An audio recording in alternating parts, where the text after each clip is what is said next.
We're ready. I'm going to put this down here a little bit. Okay, I'm going to ask everybody to get seated and quiet. It's time to go. And Lee's here, so we're ready to go. Hi, I'm Libby. And this is Jim, and we also have Mike and Sue here. We're your leaders for this meeting. It is a couples S-Anon meeting. Topic is the traditions as tools for the relationship. So if you're not in the right room, now's your time to go. Run away, yeah. Mike's about to leave. Oh, wrong. He already challenged me on were we in the right room. And I just would like to open this meeting with the Serenity Prayer, so if you'd join me in that.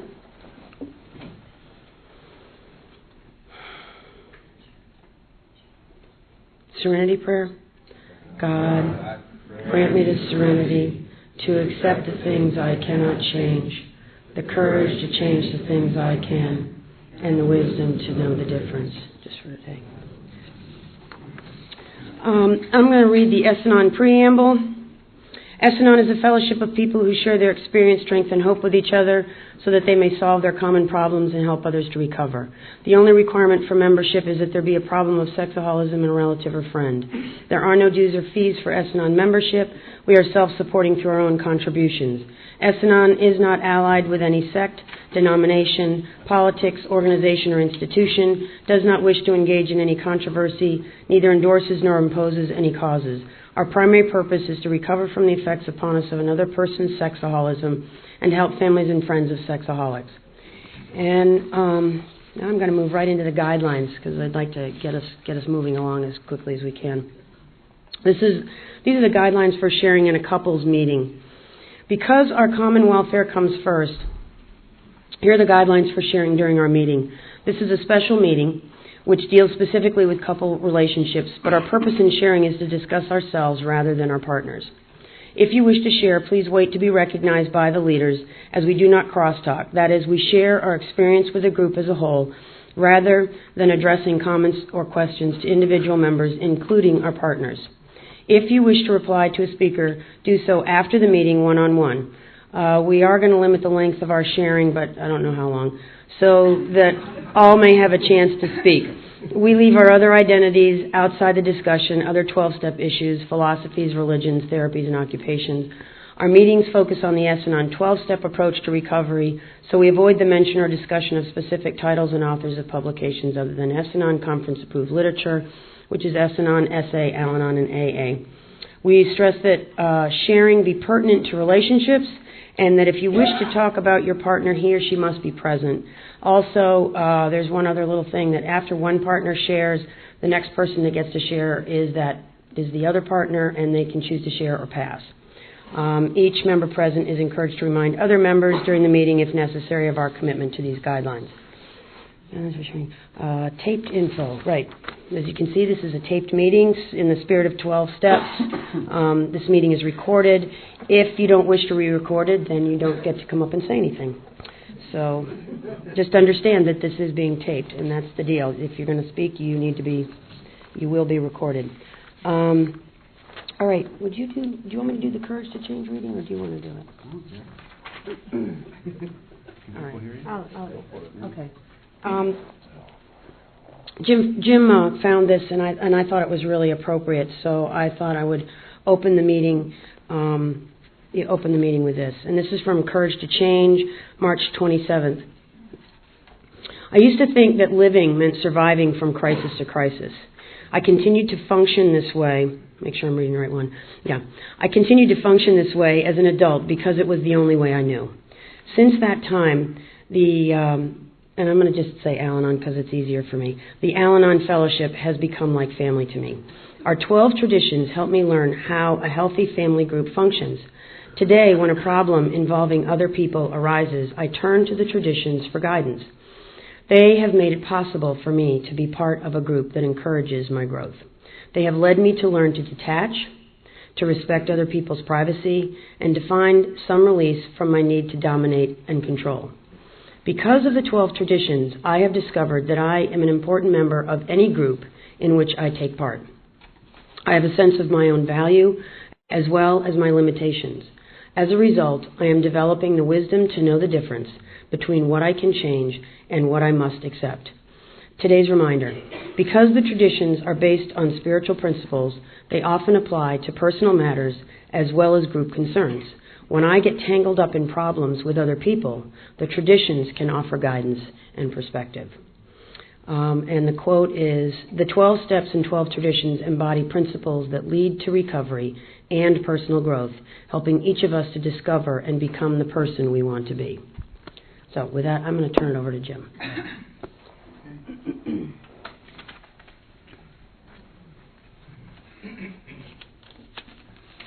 Hey everybody, my name is Jim. I'm a grateful member of both programs. I want to read the 12 traditions. I'm going to read the 12 traditions of S-Anon.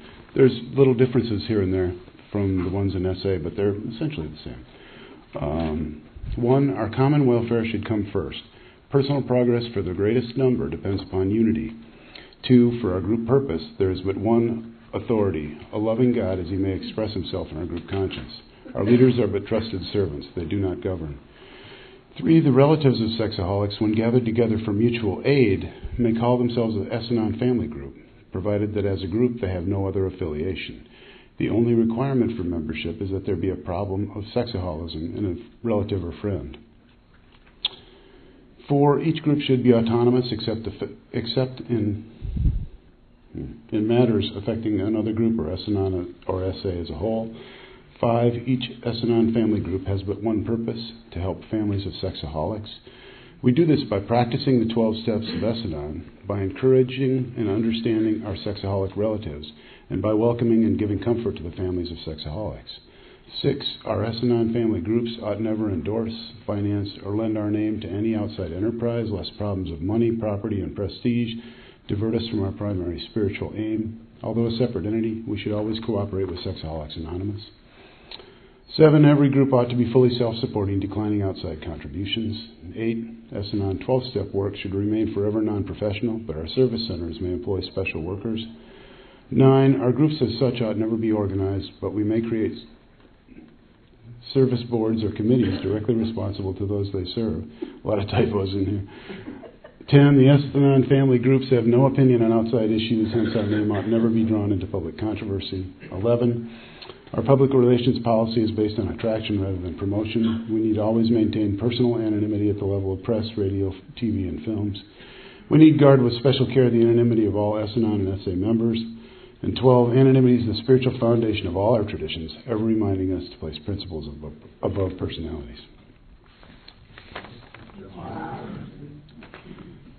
So now that you're all back to sleep, that's the problem with the traditions. Is that actually in one of our meetings we started reading the principle of the concept of the month every meeting. And if you think that the traditions sound a little dry, grab the concepts, man. It's like legal leaves. It's really hard to understand. But my experience of the traditions is totally different than that. Attitude towards them that I had when I was new, where it was like, oh God, get that over with. Well, yeah, I'm gonna put out the fire, forget about the traditions. My first sponsor, I know a lot of you heard this probably, but it bears repeating. My first sponsor said that the steps prevent suicide and the traditions prevent homicide.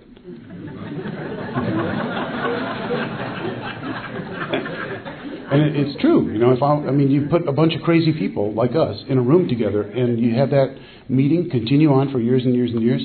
How does that happen? And the traditions really are like a magical thing. Another thing that I think that one way I see it is that when I get to the 12th step, it tells me to practice these principles in all my affairs. But I don't know what principles, and I don't know how to do that. But the traditions, applying the traditions, guides me through that. Okay. Another thing my first sponsor told me was that one way to look at the steps is that the first step is a statement of the problem. I'm powerless. Life's unmanageable. The second step is a statement of the solution, that developing a relationship with a higher power. And 3 through 12 is nothing more than how I get to that solution. Okay. You can look at the traditions the same way. Our common welfare our recovery depends upon unity. And how do we get unity? Well, we get it through the group conscience. But the only way we can really have hear a loving God through our group conscience is if we know what our membership requirement is, and we can be autonomous, and we are self-supporting. And if we follow 3 through 12, that's how we get to the solution. Okay, that's how we can get to a group conscience. That's how we can get to unity. So at any rate, but bringing this back to coupleship, because I think we were in our first or second year of recovery when we have 2 boys. They were 8 and 9 when we came in. Now they're 18 and 19. Anyway, we were in first or second year of recovery, and there was some problem in the house. I don't know, some disagreement going on. It was them against us, and we were going to lose, and they were going to lose. And coming home from a meeting one night, we thought, well, maybe we could try the traditions. Maybe we could try to have a group conscience with the kids. And I really didn't like it. I thought, the outcome of this group conscience is probably going to be me having to play 8 hours of video games a day. I wasn't interested. I was really afraid of doing this.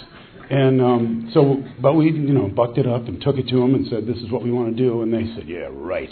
You're going to listen, we're going to tell you what we want, and then you're just going to go do what you want anyway, like you always do, So, they knew us. They'd been living with us for 8 years.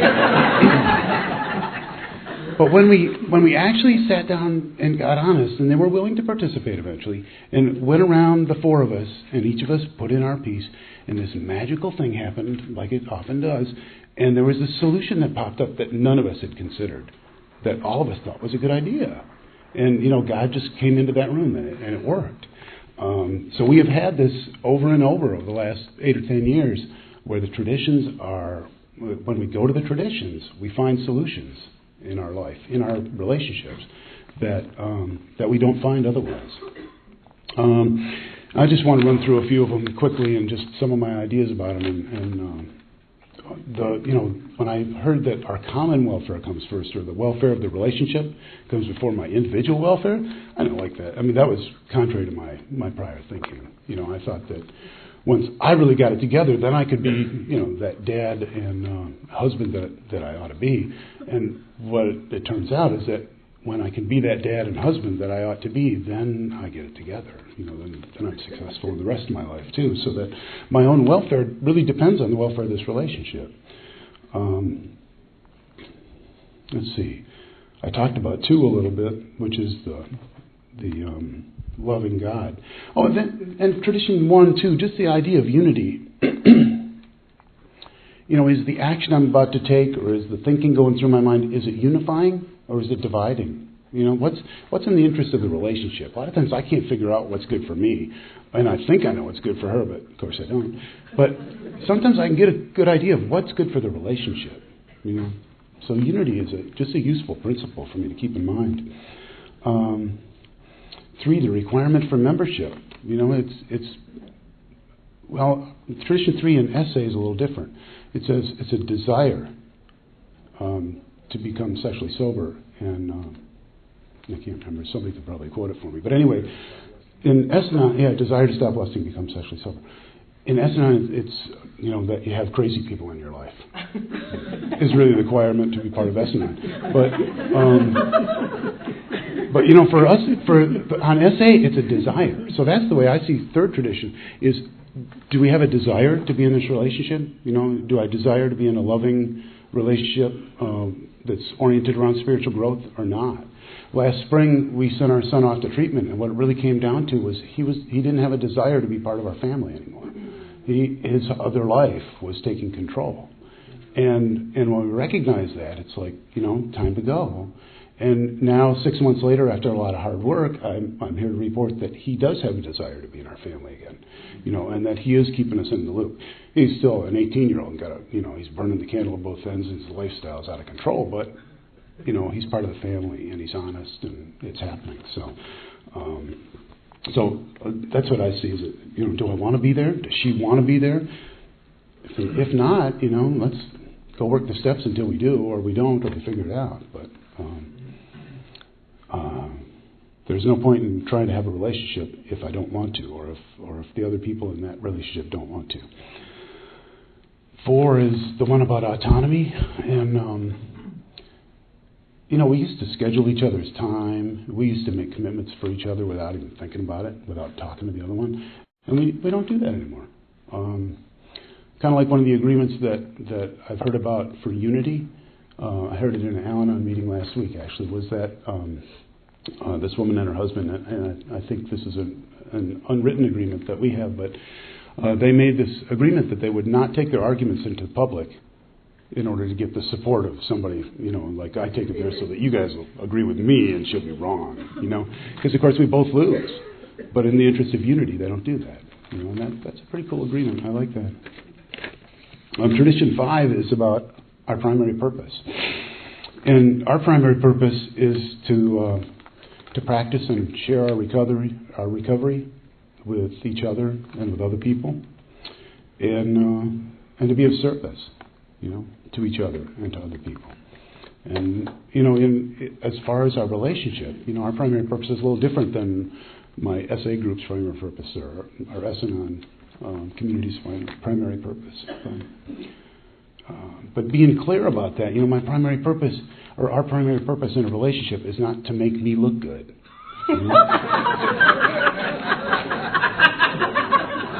And that's what I used to think. I had to have the right car and the right kids and the right wife, so I'd look good. So people would like me or at least fear me or something. I don't know. But what a concept. That's really a huge change for me. What? Oh, am I dry?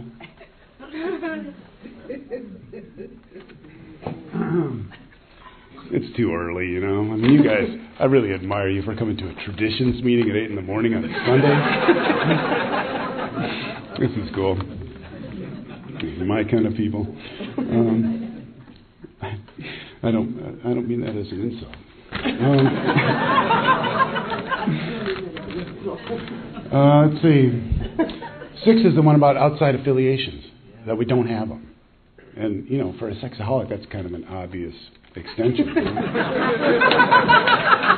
I don't have outside affiliations anymore, But beyond that, we don't let the pursuit of money, property, and prestige divert us from our primary purpose of having a spiritual relationship, with recovery and service. I talked to a guy on the phone last week that his recovery had become more important than his relationship. And he's been in recovery a long time, been in his relationship a long time. But he's telling me that he's going to these meetings and these meetings, and his wife's saying, "Hey, can we have a ham sandwich?" He said, "I got to go to a meeting," And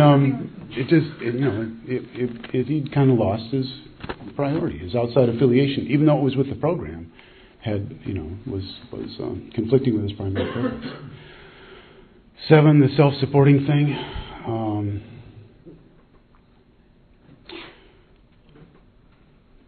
Emotionally really what it is about dividing up the jobs and the work so that we're both doing our share. I don't think that it means that if I bring $100, she's got to bring $100. But it's being having a mutually supporting life, and being emotionally self-supporting is a big piece of it. Because I'll try to get Libby to worry with me about something that's really not very important, but I can't get it out of my head, and she won't worry with me about it. But when my mom gets diagnosed with leukemia and I got to spend a lot of time out of town and on the phone, then she's there to support me. But not just about, the trash in my head. So, am I okay? 8 and 9 are about being non-professional and non-organized. Or not, unnecessarily organized. And I've never had the problem of being unnecessarily organized. But, we tend to find polar opposites. So I do live with that. But, I don't have to be a professional parent or a professional husband. I'm just kind of a sick guy trying to do my best and bumping along in this relationship, and at the same time, there's not this. Well, you're the wife, and so you're supposed to. I don't get to do that, and it doesn't help the relationship. Again, it goes back to what's unifying, what's dividing. So, we don't. and we don't have this rigid service structure in our family and in our marriage and our relationship where you have to do this and you have to do that. It happens that she does the bank accounts because I'm so bad at it. But if she got really unhappy about that, I'm willing to take it over and to do my best at it. And we just suffer the consequences of that. But,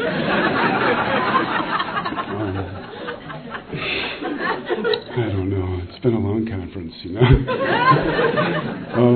Let's see. But in the old days, it was pretty rigid.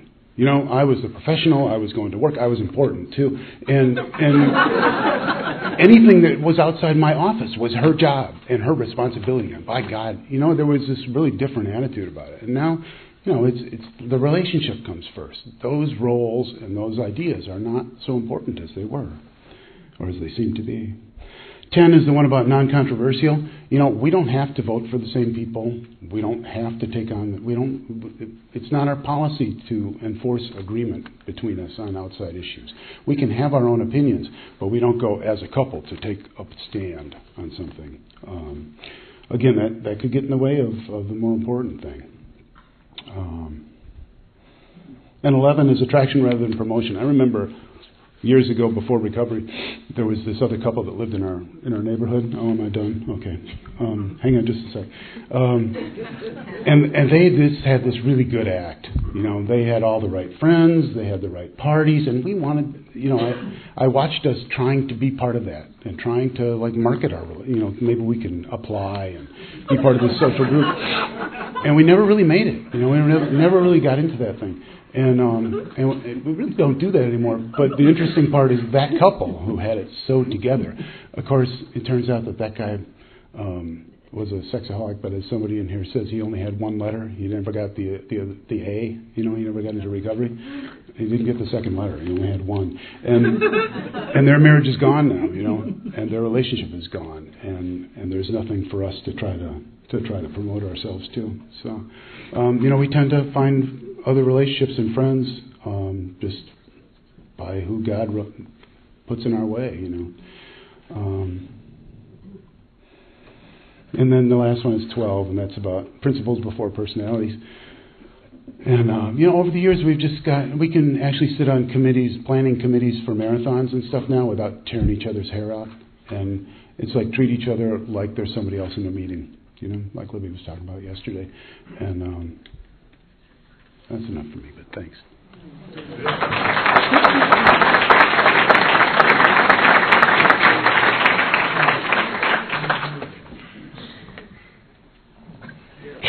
Hi, I'm Libby. Sometimes it's really hard to follow, Jim. Okay, and I'm going to see what time it is. Wow. All right, before I get started, I just want to put a pitch in for this Al-Anon book, Paths to Recovery. If you're interested in the traditions, this is a great reference book.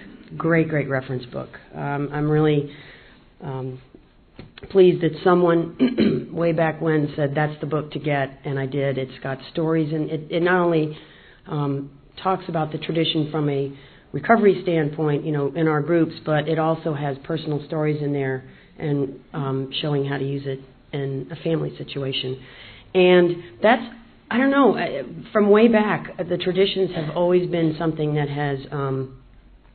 have interested me from very early on in recovery, and I don't really know how that happened, but I do remember that she's actually my grand sponsor, and has been for a long time, and her name came up a number of times early on in recovery. She also lives in North Carolina. And people somehow think that if you're from North Carolina, you should know everybody else from North Carolina. It's a big state, it's like, 12 hours from one end to the other. But, do you know her? I was like, no. She lives like 3.5 hours away. But I finally got up the courage to call her up, probably about a year or so after in recovery, and found out that their fellowship was held a couples meeting once a month at somebody's house. And we had, like Jim said, we had small kids. But I didn't have a meeting where I was. I was a loner when I first came in. And I said, we are going, because I need to be with other S-Anons. I was like, oh, all right. And we made the effort to find somehow somebody to take care of our kids and all that sort of stuff. And it was a hassle. I mean, it was not easy. But in doing that, I was introduced more and more. This was a person who really believes in the traditions and lives by them in a lot of ways. And so I felt like I got this mentor that introduced me, to introduce both of us. Both of them do the traditions. And that was really just such a gift. And so I've always looked at the traditions as a way to bring them into the family, not just with Jim and I as a couple, but how to raise kids, how to raise kids. And Jim said, we have 2 boys now that are 18 and 19, and my thought was, yes, and they're still alive. They're still alive. And so are we. So, yeah, it really has prevented homicide in our house. So, to me, the traditions have given us guidelines of how to do it differently, because we certainly didn't learn how to do it. We didn't have good role models growing up. There was a lot of dysfunction in both of our families, but we don't need to go into that. So, tradition 1, I'm going to kind of whip down through these two. 2 things in tradition 1, common welfare and unity. And what tradition 1 speaks to me about is playing well together, which I've never done well. Put me in a group, I'm the leader, you're going to do what I tell you to do. I know it's the best way to do it. And I have an agenda. No doubt. I have an agenda. And so I either rise to the top, or if there's another man in the group, as is in this couple, I let them take over. I give them my power. So those are my 2 extremes that I do. And tradition 1 gives me the outline of, to think about, well, what's unity and what's common welfare? Well, that's really hard for me. What is common welfare? And what I've come down to is that me taking care of me is in the common welfare. I have to, from an Anon point of view, I have to think about what's right for me, and that's really what's the common welfare. Is me stepping back and going, okay, Lib, what do you think about all this, and not just go along, because that's part of my disease, is to just oh yeah, okay, and sort of follow along. And sometimes I have to step back and go, no, that doesn't work for me. And that's okay. That's all right. So it's a little bit different viewpoint than from the addict and Anon position. But I also recognize that I do have an agenda, and I have to be careful about that. Because my old behavior is, I have to be heard, it has to be my way, and the power struggles, oh my God, the power struggles that we used to have. Because one of us had to be right. One of us had to be right. And now it isn't like that anymore. And I don't know how that's happened, but it's been kind of a miracle that one of us doesn't have to be, it's like we can come to some agreement. We can all sometimes agree to disagree, and that's okay. And some examples of this are that we try to be better helpers with each other. It's like just trying to work in the kitchen together used to be it still is sometimes really hard, but trying to actively be a helper instead of be the boss. It's a big deal. I mean, it seems like a really small thing, but it's a big deal. And we're able to be partners instead of adversaries. We're not having to justify each of our own camps, and come and say, I'm right. We can be partners instead, and recognize that we're on the same team. Tradition 2 for me is really about trust. Jim told the whole thing about having kids, and when I allow others to be part of the process, and have other minds come in, it's allowing God to come into the conversation. It allows higher power to come in, and options come up that I could never have thought of. And again, I have to let go of my agenda. It's letting go of my agenda. And that's just not something that I was, that's something that I've learned through this program. Also, 2 to me is about, I'm the only one that can do it right, so I got to do it. And it's about letting go of my judgment and allowing other people to step up and do what they need to do. So in a group conscience situation, it's about hearing, listening and hearing what else is to be said out with everyone else. And the other part of too that's really hard for me in my disease is trusting that the solution will come at the right time. I want to know what to do now, and it doesn't always happen that way. And there are things that sometimes it's really clear what to do in the moment, and sometimes it isn't. And I have to just be able to let that go, because my old behavior is that I couldn't trust anybody else. I could only trust myself. I had the answers, of course, and it had to be done now. And if I didn't do it, nobody would, and it certainly wouldn't be done right. It just wouldn't. So I'm able to speak my truth now and trust that higher power is going to come in and guide us in the right direction. And the thing about this, I think, is really key for me in my recovery, is that 2 is and this is step 2 as well as tradition 2. It's about trusting first in my higher power, because that's how I then learn to trust myself, and then I get to learn how to trust other people. And that's really what I want in my relationship, is trust. And the traditions have helped me in doing that. I put 3 and 5 together, which is about who gets to be a member and having no other affiliation and the requirement. And the only thing that I think I'm going to add to that, besides what was said, is that a group is a group regardless of the number of members. I can be a group by myself, and or we can be a group as a couple, or we can be a group as a family. And the primary purpose is to develop my spiritual relationship, not my marital relationship. My spiritual relationship does have to come before the marital relationship, and that's really key. And I know it's a little bit different than what Jim said, but again, I think it's from different sides, because my disease so much is always worried about us instead of me, and I need to learn how to focus on me before I can bring anything to the relationship. I just can't.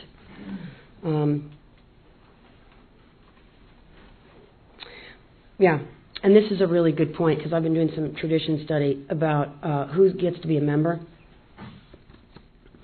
and in allowing anybody to come. Anybody is, they get to decide if they're a member or not. And it reminds me to put aside my judgment and treat my family members with the same kind of kindness and tolerance that I would a newcomer.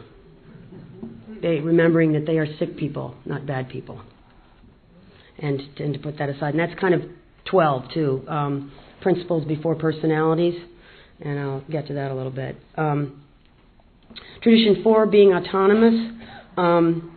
It's freedom with responsibility. We get to do our own thing, but we need to be, respectful and responsible to each other. I look at this.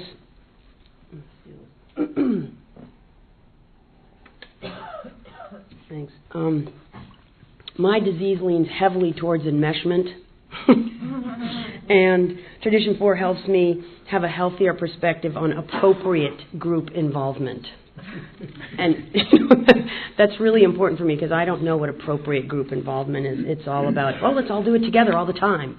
And that's not always good. And I still have to learn that with regards to Jim and I, with regards to all of us going on vacation all the time together. And it's not always a good thing. It's not always a good thing.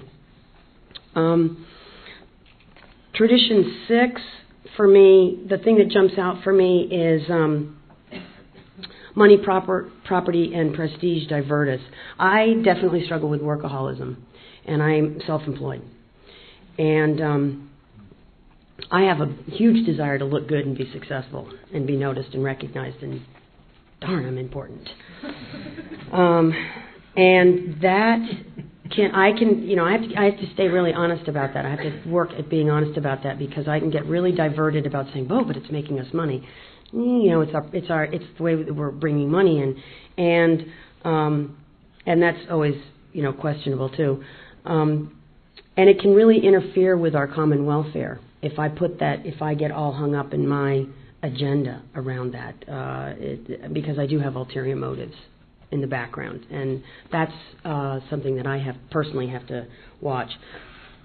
Being self-supporting with Tradition 7, again, to me, this has got nothing to do with, sometimes money comes into it with regards to our kids, but there's emotional and spiritual support that we all need to do. I need to step out of the way.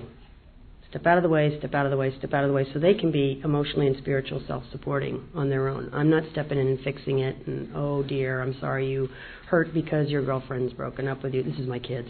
That's pretty good.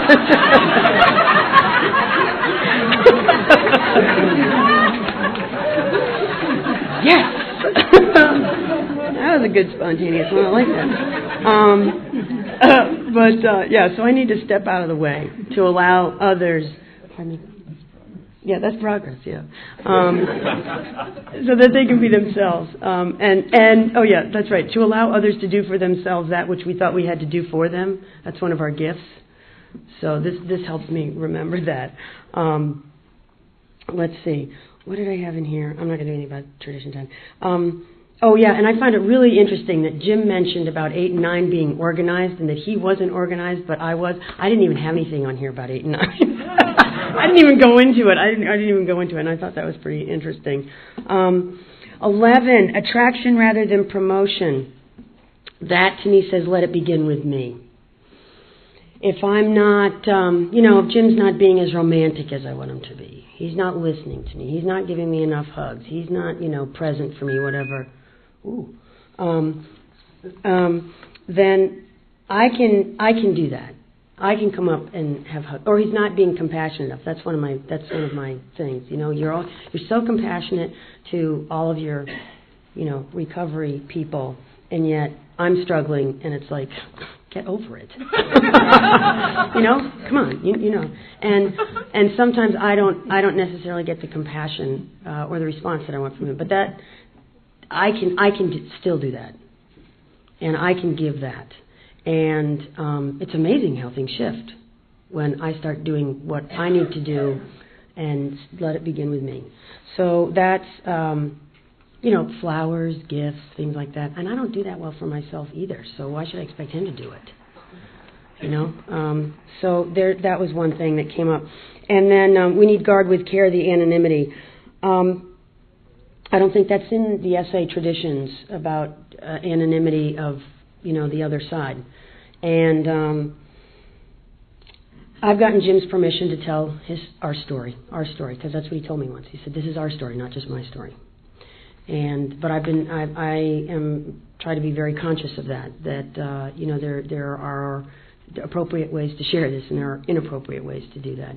And we've already had it be in the newspapers and on TV, and I don't need to go there again.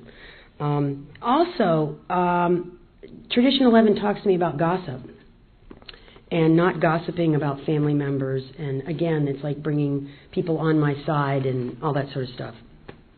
And then 12, principles above personalities. The big thing here with me is that, we've been together a long time, over 20 years now, which is a miracle in and of itself. And it wouldn't be that way if it weren't for this program, by the way.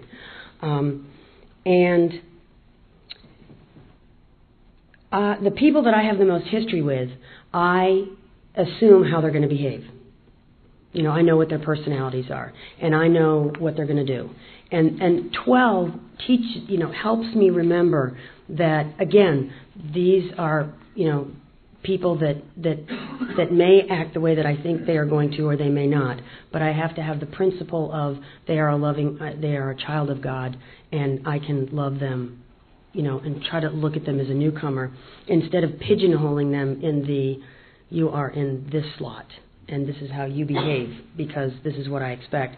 So this preconceived notion and letting go of that, of how they will respond, and I need to set that aside and do something different. It gives me the opportunity to strive to be someone that I want to be and do that. So I'm gonna leave and let Sue or Mike to take over. So thank you.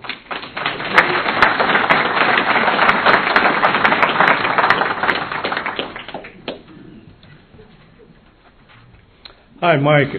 Hi, I'm Mike. I'm a sexaholic, and I'm truly grateful to be in a committed relationship with Sue. And traditions, for me, is probably the worst part of my recovery, because I break them. I don't adhere to them. I've been told I've done certain things that were not right. Because I want to be right, you're not right. And I found out through the process of recovery that I want to be right with my wife. I want to have a lasting relationship with her. And one of the things that I use and we use in our coupleship is it is a spiritual program. If we follow the steps and the traditions, the obsession to be right leaves me. Okay?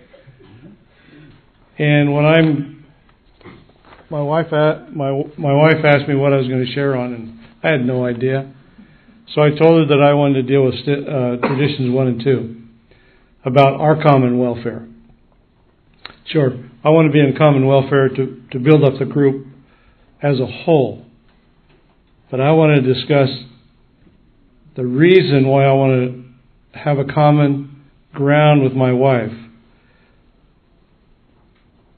I've been in recovery a little over 9 years, and I still don't truly want my wife to trust me. I haven't earned that right. For me, coming through these doors, and especially working the program of recovery with my wife, has helped me, to help our relationship. And I've taken the tradition word, and I want to just share a few things that mean a lot to me in our coupleship. I need to trust the process and let God be in charge. I invite my wife to kneel with me twice a day to thank our God, our higher power, for the things that have happened and the things that we are grateful for. What a great blessing it is to kneel with her and to thank our higher power together. I trust that God will make all things right if I am willing to listen to her. I respect her. I honor her. Not just because I'm married to her, because I truly love her. Internally. I accept the fact that she's got problems and I can't fix them. I am not responsible to fix her problems. And one of the great things I found out, I don't want to fix all her problems the way I want them done, because I'm right, she's wrong. If you don't believe me, just ask me.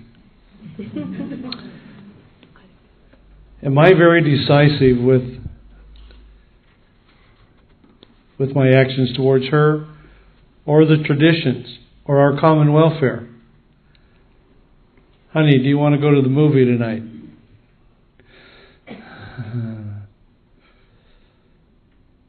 Yeah, I'll go. Or I should have said and asked her, honey, it would mean a lot to me if you would go to the movie tonight with me. I love going to movies with you. Will you go to this movie? And mention the movie. That has changed immensely in my coupleship with Sue, to be very direct and very decisive about my questions with her, instead of being a hint dropper and saying, hello, my name is Mike, I'm a member of Hint Droppers Anonymous, will you go for a ride with me? No, I say, be very decisive. And I'll tell you, I laugh about it now, but it works for us. And it does work, and I've seen it in other couples. I need to take care of me first. I know it says for our unity, we need to have a group unity. There is not a possibility for Sue and I to have unity if each one of us do not take care of ourselves. And when I sit down and listen to her, one of the toughest things I've ever had to do is to listen to her as an individual and to feel her strength, her pain. But boy, do I love doing it now. I love to hear her when she's hurting. I love to hear it when she has something really good to say. And I need to get out of myself and remember she is important. In other words, I need to take time to be with her. Not just share space with her or share the house with her, because we were married roommates for years, and I don't ever want to go back there. I don't want to go back to the pain after receiving so much happiness, joy, and freedom that this program has given me and given us. I internally love this woman. She is my helpmate. She is my partner. I love to tell her my pain. She has given me the freedom, the opportunities to tell her about my lust hits, how I feel about me and my feelings. What a gift that has been to me. That creates our common welfare. And we learn how to take ownership of our statements. Ownership of who we are. Ownership that we might be wrong. Gosh, what a concept. I'm going to prove to her that she is wrong. And doggone it, if she doesn't believe me, there's the door, sweetheart. Doesn't happen. In the last 9 years, there has been one time that we have gone 24 hours where we did not say a kind word to each other. In other words, we didn't speak for 24 hours because we were really upset with each other. And when we got back together, the very next day, we made a commitment to each other. This is probably 4 or 5 years ago, that we would not last more than 4 to 12 hours of not saying something kind to each other and coming back. I need Sue. Ann is for need. She is on my team. I don't want her on the opposite team like it was for many years. And I want to support her. I want to be part of her life. I want you to practice something right now. Not all of you have your partner here, your spouse, your husband, or whoever. And I'm going to ask you to do this. Just indulge me for about 10 or 15 seconds. I want you, if you don't have a partner here, I want you to envision, as you do this exercise, your higher power. That you're looking in that person's eyes. I want you to turn to your partner, and I want you to open both eyes, and I want you to look in their eyes, and I want you to take 5 seconds and tell them you love them without saying a word. You cannot touch them. You cannot touch them. And you're in your last minute, right? Okay, ready? We got to wait for everybody to be ready. That was a practice. Oh, how'd it work out? Okay, now, turn. You may hold their hand, but you cannot say anything. Go.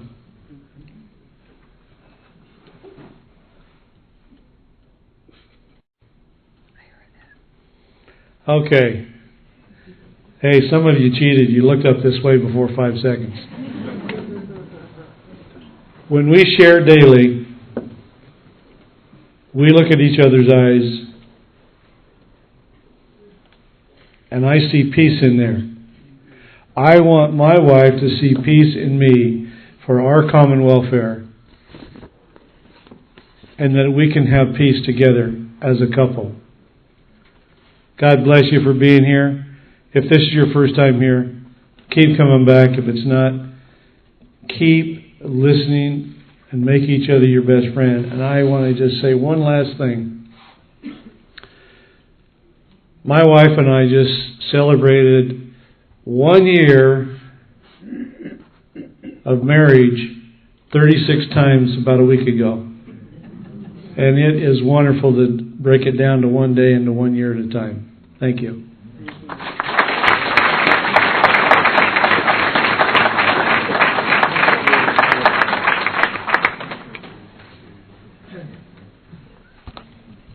Hi, I'm Sue. Hi, Sue. I'm in a committed relationship with Mike and recovering, and I'm very grateful. I'm grateful for all those who have gone before me, who have led the path, because if they hadn't, I wouldn't be here today.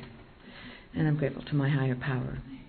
And thank you all for being here, because I have to admit that I've been through a lot in the last 9 years of recovery, and I've thought about a lot of things and heard a lot of things, but I never, ever connected the traditions to recovering couples.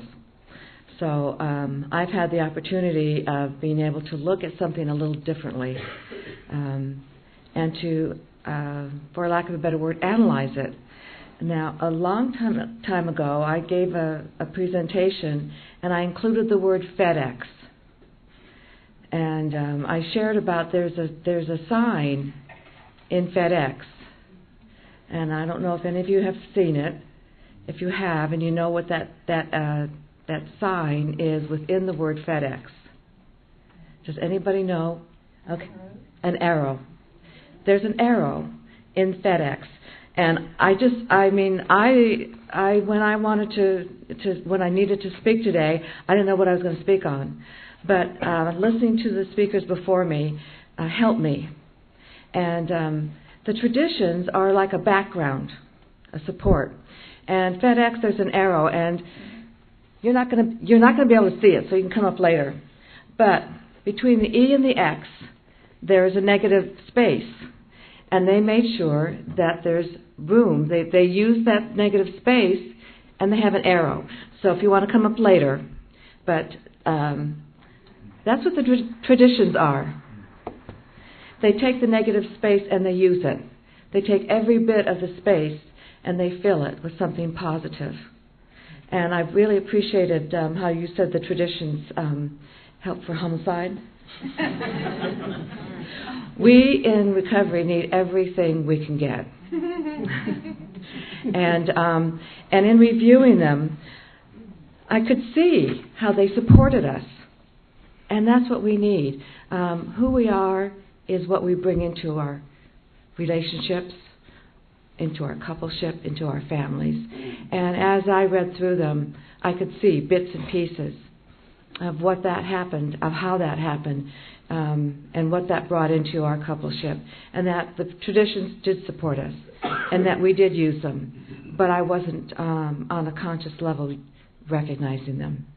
And so many of you may be using them as well, but not just realizing them. So it would really be a help to sit down together, take some time, and read the traditions one at a time, and share about how that impacts you, how it supported you.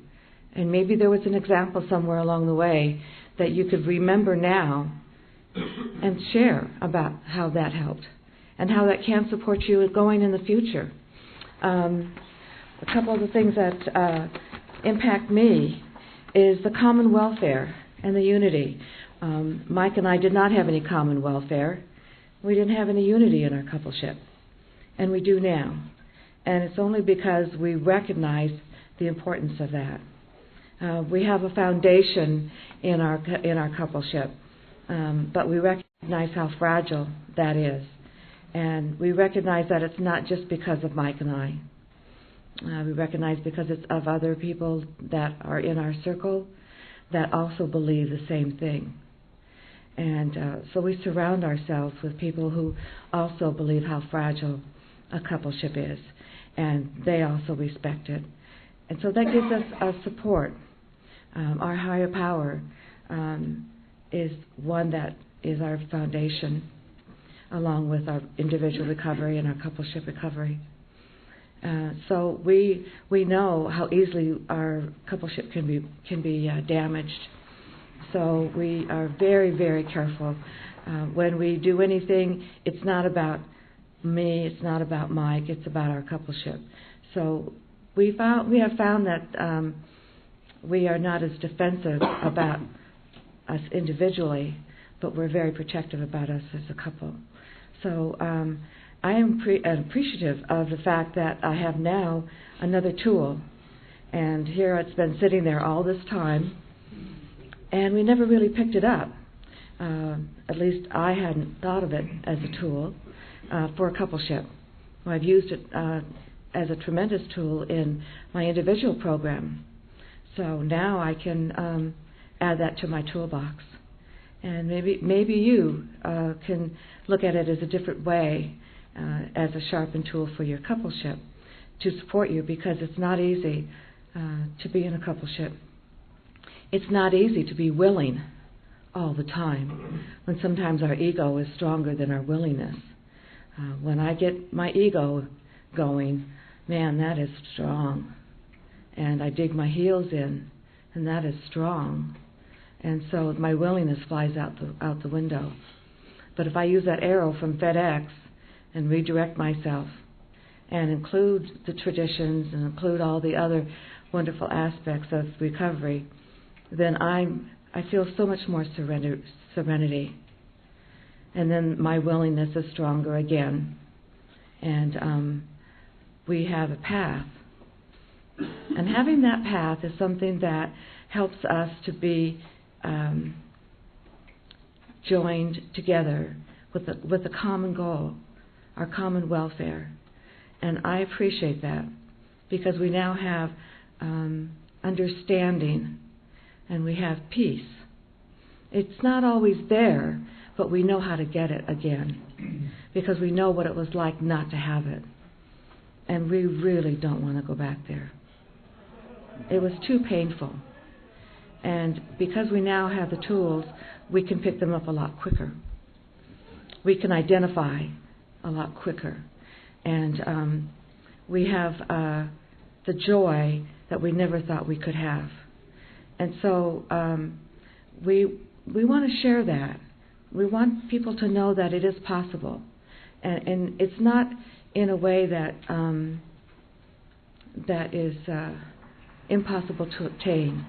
It's only been in the simple, tiny things that have happened, the tiny miracles, and all of these tools add upon each other, and it's the joy that fills the heart, that gives the serenity, that allows you to connect with one another, and that's what I wanted to share today. And the traditions are another aspect to being able to obtain that. And it's yours for the taking. And you showed up today in order to find that path. So thank you for letting me share.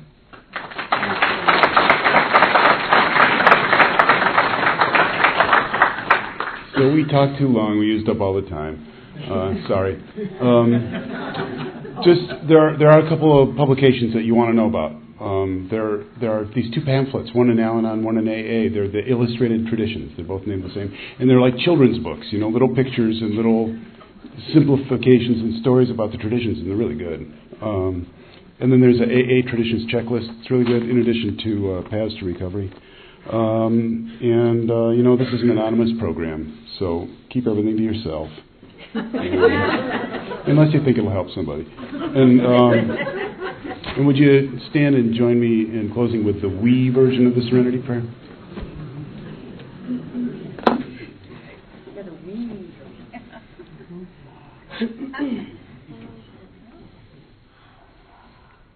prayer. God, grant us serenity to accept the things we cannot change, courage to change the things we can, and the wisdom to know the difference. keep coming back. It works. If you work it, you'll work it because you're worth it.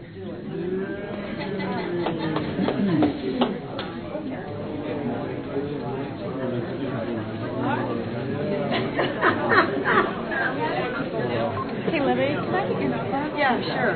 It's 828-649-0200. Good share. Oh, thank you very much. You're welcome. Mind if I get your number? No.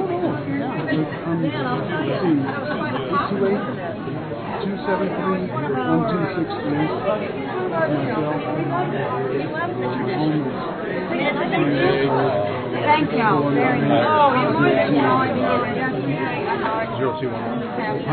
Oh, wow. Okay. Oh, listen. No, you have no. I'm with Is that local? Yeah. About a half hour. I don't know. But you have a group down there. There's so many people here today that were yesterday. Yeah. Or were No, I was back. Conference. That's what people just come up on Sunday. I got. Oh, okay, you're one of the orange guys. She said that there was a person that came out. But there's a lot of people that look like this. If you grew up here, people would ask, there's a lot of people that look like Yeah, you're halfway between the two. Thank you so much for We We love hearing you guys. When you had your first mountain spring, we came. Yeah. Oh, cool. Came down because we were in Boone at that time, and we came down. We drove. and We're only an hour from here. but that we moved. Murfreesboro? You know, it happens when it's Southeast or something? Southeast? Yeah. So